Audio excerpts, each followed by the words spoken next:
de la séance numéro 1. Alors on a dans l'exercice numéro 1, on a deux fonctions f et g qui sont définies pour x appartenant à l'intervalle moins 2, 5. Alors par f de x égale 0,5x moins 2 et g de x égale moins 2x plus 3. Alors pour tracer les courbes représentatives de f et de g, donc on vous propose donc de compléter un tableau de valeurs. Alors pour compléter le tableau de valeurs, on se sert de la calculatrice. Pour la Casio, donc on se met dans le menu table pour avoir un tableau de valeurs. Alors on entre, là je vais supprimer la fonction. On entre la fonction, donc les fonctions que tout demandé. Donc on a f de x égale 0,5x moins 2. Donc là, je vais taper donc y1 égale, donc ça va être f de x. Hein. y1 va être égal donc à 0,5x moins 2. Et ensuite, donc y2 va être la fonction donc g de x ici, moins 2x plus 3, donc on va taper y2 égale moins 2x, alors c'est le signe moins, donc c'est le moins entre parenthèses, moins 2x plus 3. Alors on tape le F6 pour avoir le tableau de valeurs. Et ici on voit que donc on a le tableau de valeurs, mais pour x commençant à moins 1. Or ici, nous on voulait le tableau de valeurs pour x commençant à moins 2, pour x comprend entre moins 2 et 5 exactement. Donc il va falloir dire à la calculatrice qu'on veut le tableau de valeurs pour cet intervalle. Et pour le dire, donc on va donc faire exit ici et taper F5 pour 7. Donc ici on va prendre start égale moins 2. Voilà, et pour la fin ici, x varie de moins 2 à 5, donc pour le end, on va prendre une valeur de x égale à 5. Et un pas de 1. Comme ça les valeurs de x vont varier de 1 à 1. Je vais entrer, on quitte ce menu et on recommence table. Et là donc on a toutes les valeurs, on a pour toutes les valeurs de x commençant en moins 2 et allant de 1 en 1, on a les valeurs de f, ici f égale moins 3, et la valeur de g, c'est l'image de moins 2 par la fonction g, est égale à 7. Donc f de moins 2 égale moins 3, g de moins 2 égale moins 7. f de 0 égale moins 2, g de 0 égale 3, etc. etc. Donc ça nous permet de compléter ici le tableau. Donc voilà, mon tableau de valeurs est terminé. Alors une fois qu'on a le tableau de valeurs de la fonction f et le tableau de valeurs de la fonction g pour x compris entre moins 2 et 5, il nous reste donc à tracer les courbes représentatives de f et g dans ce repère-là. Alors pour cela ici, donc on va voir les valeurs de x, et ici on va voir les valeurs de y, donc les valeurs de la fonction f ou de la fonction g. Alors on nous dit que 1 cm correspond à une unité. Voilà qui est fait.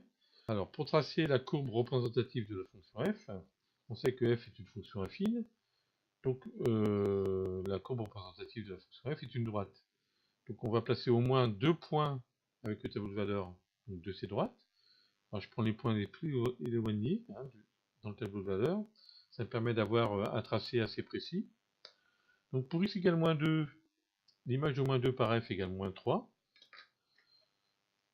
Donc lorsque x égale moins 2, et y égale moins 3. Ça me donne ce point-là. L'image de 5 par f est égale à 0,5. Donc pour x égale 0 égale 5. J'ai f qui est égal à 0,5. f de 5 est égal à 0,5. Ça me donne ce point-là. Donc voilà la courbe représentative de la fonction f, qui est la droite passant par ces deux points. Voilà. Voilà. Donc voici ces deux f, la courbe représentative de la fonction f. Je fais la même chose pour la fonction g. Donc la fonction g est également une fonction affine. Hein. Alors, l'image de moins 2 par la fonction g est 7. Donc, lorsque x égale moins 2, j'ai y égale 7. Ça me donne ce point-là. Et lorsque x égale moins 5, j'ai y qui est égal à moins 7. Alors ici, je vois bien que je n'ai pas à voir, donc j'ai pas à voir la place, hein, j'ai pas la position y égale moins 7 hein, dans ce repère. Donc je vais choisir un autre point. Par exemple, je vais prendre x égale 3. Hein, l'image de 3 par la fonction g, c'est moins 3. L'image de 3, c'est moins 3. Ça me donne ce point-là. Là, je peux tracer à nouveau la courbe représentative de la fonction g, qui est une fonction affine, donc ça me donne une droite. Ou plutôt, parce que ici, on voit que le quotient de linéarité de la fonction f est positif, et donc dans le cours, vous avez dû apprendre que lorsque le quotient de linéarité est positif, eh bien la fonction affine correspondante était croissante. Alors, si on veut le tableau de signes maintenant, donc x varie de la même façon de moins 2 jusqu'à 5, et là, de ce coup-ci, on s'intéresse au signe de f. Donc comme la fonction est croissante, la fonction donc, est au départ négative, puis elle croît pour s'annuler en x égale 4, ici, et ensuite elle croît, elle devient positive. Donc la valeur où la fonction change de signe est x égale 4. Avant 4, la fonction est négative, après 4, la fonction est positive. Voilà. Donc on obtient ce tableau de signes. Alors on nous demande ici de résoudre graphiquement f de x positif, strictement positif. Donc quand on regarde le tableau de signes, la fonction f est strictement positive pour x compris entre 4 et 5. Alors en 4, la fonction s'annule, donc on ne va pas prendre la valeur 4. Donc ici, la solution va être 4, et on ne prend pas la valeur 4, jusqu'à 5. C'est-à-dire que la fonction est positive strictement pour x appartenant à 4, 5. Voilà. Si on veut faire la même chose, on veut résoudre par le calcul, eh bien on se sert de l'expression de f, qui est égale à 0,5x moins 2. F de x égale 0,5x moins 2. Et je veux toutes les valeurs de x, telles que 0,5x moins 2 soit positif. Donc j'ajoute 2 à chaque membre de l'inégalité. Donc ça va me donner 0,5x moins 2 plus 2, 0,5x, supérieur à 0 plus 2, c'est-à-dire 2. Ensuite, pour enlever le 0,5 en facteur devant x, je divise par 0,5.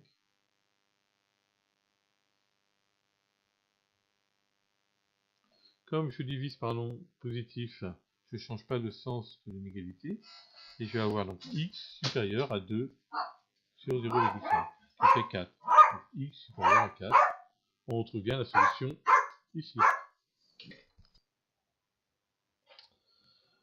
Alors, de la même façon, on peut donner le tableau de variation de G, hein, et son tableau de signes. Donc, je vous rappelle que on a g de x qui est égal à moins 2x plus 3. La courbe représentative de g est celle-ci, donc on voit que la fonction g est décroissante, hein, pour x entre moins 2 et 5. Donc ça nous donne le tableau de variation suivant.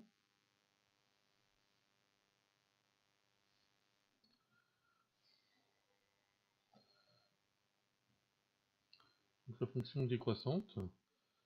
On a g de moins 2 qui est égal à 7, et g de 5 qui est égal à moins 7. Donc la fonction g décroît de 7 vers moins 7, lorsque x varie entre moins 2 et 5. Pour le tableau de signes, donc x varie toujours entre moins 2 et 5. Alors on voit que la fonction ici, elle est positive, puis elle s'annule en x égale 1,5 à peu près, et ensuite elle devient négative. Donc, on a ça. Donc elle est positive, elle s'annule en 1,5 et après elle devient négative. Voilà. Si on veut résoudre graphiquement, donc g de x supérieur ou égal à 0, bon, la fonction g est positive, supérieur ou égal à 0, c'est positif ou nul. Pour x, on prend entre moins 2 et 1,5. Et comme on a le droit aux valeurs de x qui annulent g, on prend la valeur 1,5. Donc ici, la solution, c'est égal à moins 2, 1,5, où x appartient à moins 2, 1,5. Alors, on veut résoudre par le calcul g de x supérieur ou égal à 0. Donc de la même façon, donc on écrit l'expression de g, qui est moins 2x plus 3. Donc on a moins 2x plus 3 qui peut être supérieur ou égal à 0. On enlève 3 donc aux deux membres de l'inégalité, on obtient moins 2x supérieur ou égal à 0 moins 3, donc moins 3. Et ensuite ici on divise par moins 2. Alors ce qu'il faut savoir c'est que lorsqu'on divise par moins 2, lorsqu'on divise par un nombre négatif, on change le sens de l'inégalité. Donc supérieur ou égal devient inférieur ou égal. Et donc j'ai moins 3 sur moins 2. Et ici j'ai x inférieur ou égal à moins 3 sur moins 2 qui est égal à 1,5. Donc x doit être inférieur ou égal à 1,5. C'est bien ce qu'on obtient. G de x est positif pour x inférieur à 1,5. Inférieur ou égal à 1,5. Voilà. Comme le domaine ici c'est x appartient à moins 2,5. Bon, on a x appartient à moins 2, 1,5. Alors on veut résoudre graphiquement g de x égale f de x. Donc g de x égale f de x lorsque les deux courbes représentatives se croisent. Les deux courbes se croisent en x égale 2. Et on a g, l'image de 2 par f ou par g qui est égale à moins 1. Donc ici la solution c'est x égale 2 ou s égale le nombre 2. Alors si on veut résoudre par le calcul f de x égale g de x, ou g de x égale f de x, eh bien, donc on remplace g de x par son expression et f de x par son expression. On obtient moins 2x plus 3 qui doit être égal à 0,5 x moins 2. Alors, donc, je vais ici enlever le plus 3 du membre de gauche de l'égalité. Donc je vais soustraire 3. Ça va me donner moins 2x égale 0,5x moins 2 moins 3, donc moins 5. Donc j'ai moins 2x égale 0,5x moins 5. Le 0,5x, je vais le mettre à gauche, de l'égalité.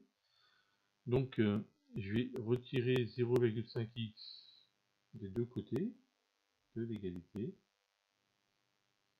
J'obtiens donc moins 2x moins 0,5x, ça fait moins 2,5x égale moins 5. Je divise par moins 2,5, ça me enlever le moins 2,5x en facteur de x. J'obtiens x égale moins 5 sur moins 2,5 qui est égal à 2. Donc j'obtiens bien x égale à 2 pour g de x égale à f de x. Voilà.